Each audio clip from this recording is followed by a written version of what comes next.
Queue న్యూస్లో పనిచేయటకు senior video editors కావాలను సంప్రదించవలసిన నెంబర్లు 8688926084. విపక్ష రాష్ట్రాలపై వివక్ష, భారత సమాఖ్య వ్యవస్థ పవిత్రతపై దాడి, కేంద్ర బడ్జెట్ పై ఎన్డీఏ ఆగ్రహం, పార్లమెంట్ నుంచి వాకౌట్, ప్రాంగణంలో ఎంపీలు నిరసన చెప్పినరు, పాల్గొన్న తెలంగాణ కాంగ్రెస్ ఎంపీలు, మాతాజీ మాటల నేర్పరి. అయితే బీజేపీని తిరస్కరించిన రాష్ట్రాలకు బడ్జెట్లో మొండి చెయ్యి, ఆ రెండు రాష్ట్రాలకే విందు అని చెప్పేసి మల్లికార్జున ఖర్గే అంటా ఉన్నారు. రాష్ట్రం పేరు చెప్పకపోతే నిధులు రావా, వ్యయ ప్రకటన చదివితే వాస్తవాలు తెలుస్తాయని చెప్పేసి నిర్మలా సీతారామన్ అంటుంది. అంటే మీ పేరు లేకున్నా కానీ మేము వస్తాయని చెప్పేసి అంటుంది. ఇక 27న నీతి ఆయోగ్ సమావేశాన్ని బహిష్కరించనున్న కాంగ్రెస్ ఎంపీలు సీఎంలు అని చెప్పేసి ఒక వార్త కనిపిస్తా ఉంది. బడ్జెట్ కేటాయింపుల ప్రకంపనలు పార్లమెంట్ ను కుదిపేశాయి. ఇది కుర్చీ బచావో బడ్జెట్ అని ప్రధాని మోదీ తన పదవిని కాపాడుకునేందుకే మిత్రపక్షాలైన టీడీపీ, జేడీయూ పాలిస్తున్న ఏపీ, బీహార్లకు బడ్జెట్ లో పెద్దపీట వేశారని, మిగతా రాష్ట్రాలపై ముఖ్యంగా ప్రతిపక్షాల పాలనలో ఉన్న రాష్ట్రాలపై తీవ్ర వివక్ష చూపారని విపక్ష ఇండియా కూటమి బుధవారం ఆరోపించింది. ఏ రాష్ట్రానికి న్యాయం చేయలేదని, ఇది భారత సమైక్య వ్యవస్థ పవిత్రతపైన దాడిగా అభివర్ణిస్తూ ఉభయ సభల నుంచి కూటమి ఎంపీలు వాకౌట్ చేశారు.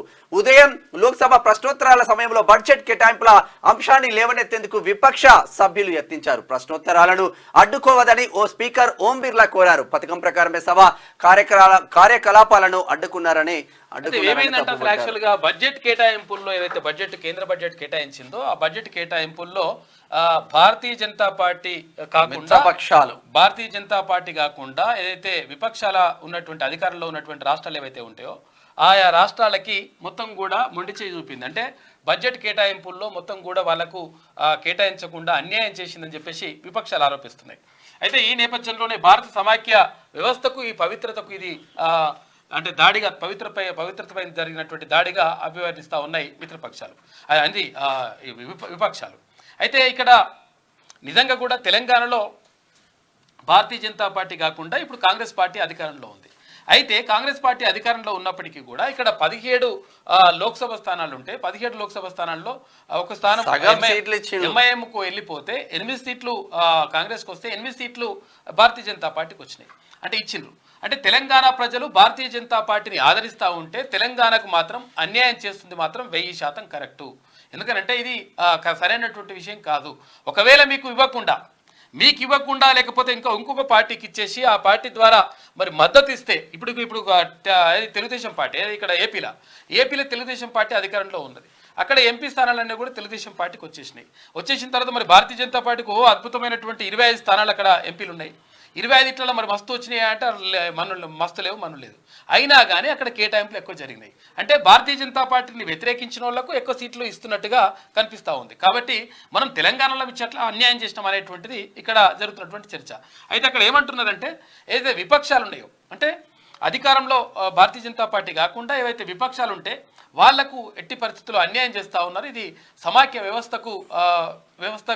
పవిత్రతకు ఇది అన్యాయం చేసినట్టు, దానిపైన దాడి చేసినట్టుగా అభివర్ణిస్తూ ఉన్నాయి ఇక్కడ ప్రతిపక్షాలు. ఈ నేపథ్యంలోనే అక్కడ పార్లమెంట్ ఆవరణలో నిరసన చెప్పినవి ఇక్కడ చెప్తా ఉన్నారు. ఇక్కడ సోనియా గాంధీ, తర్వాత రాహుల్ గాంధీ, అఖిలేష్ యాదవ్ తదితర విపక్షాల నేతలందరూ కూడా అక్కడ నిరసన చెప్పినారు. నిజంగా ఇది ఎట్టి పరిస్థితులు కూడా కరెక్ట్ కాదు. ఎందుకంటే అసలు యాక్చువల్గా ఈ 8 ఇచ్చి తప్పు చేసినామని చెప్పేసి తెలంగాణ ప్రజలు ఆలోచించుకునేటువంటి పరిస్థితి వస్తుంది. నిజంగా కూడా భారతీయ జనతా పార్టీకి మంచి ఆదరణ కనపరిచిండ్రు తెలంగాణ ప్రజలు. దాన్ని మంచిగా దృష్టిలో పెట్టుకొని అసలు యాక్చువల్గా ఇవ్వాలి, కేటాయింపులు జరపాలి. మరి మీరేదో చేసి ఎవరి గురించో చేస్తే తెలంగాణ ప్రజలు అన్యాయం అయిపోతారు 1000%. దీనిపైన 1000% ఎవరు ఇక్కడ ఉన్నటువంటి ఎంపీలు ఎవరైతే ఉన్నారో భారతీయ జనతా పార్టీ ఎంపీలు కానీ కాంగ్రెస్ ఎంపీలు కానీ గట్టిగా నిలదీయాల్సినటువంటి బాధ్యత మీ పైన ఉన్నది. ఎందుకంటే తెలంగాణ ప్రజలు మీ పైన ఆశలు పెట్టుకున్నారు. మీరు సపరేట్ కూర్చుంటే తెలంగాణకు అన్యాయం జరిగినట్టు అవుతుంది. భారతీయ జనతా పార్టీకి రోజులు లేకుండా పోతాయి ముందర. ఇప్పుడు సౌత్ మొత్తం తీసుకున్నా కూడా ఏపీ తప్ప తెలంగాణకు అన్యాయమే, ఇటు కర్ణాటక అన్యాయమే, తమిళనాడుకు అన్యాయమే, కేరళకు అన్యాయమే, మొత్తం ఇదే. ఇప్పుడు విపక్షాలు అట్లా ఎక్కడ అధికారులు ఉంటుందంటే కూడా చేసిండ్రు. తెలంగాణ రైల్వే బడ్జెట్ 5336 కోట్లు, 40 స్టేషన్ల ఆధునీకరణ, ఇక రైల్వే మార్గాల విద్యుతీకరణ పూర్తి, 32,946 కోట్లతో 2298 కిలోమీటర్ల లైన్లు, కొత్త లైన్లంట, ఇక 437 ఫ్లైఓవర్లు, అండర్ బ్రిడ్జ్లు అని చెప్పేసి రైల్వే మంత్రి అశ్విని వైష్ణవ్ చెప్తా ఉన్నారు. క్యూ న్యూస్ లో పనిచేయటకు సీనియర్ వీడియో ఎడిటర్స్ కావాలను సంప్రదించవలసిన నెంబర్లు 8688926084.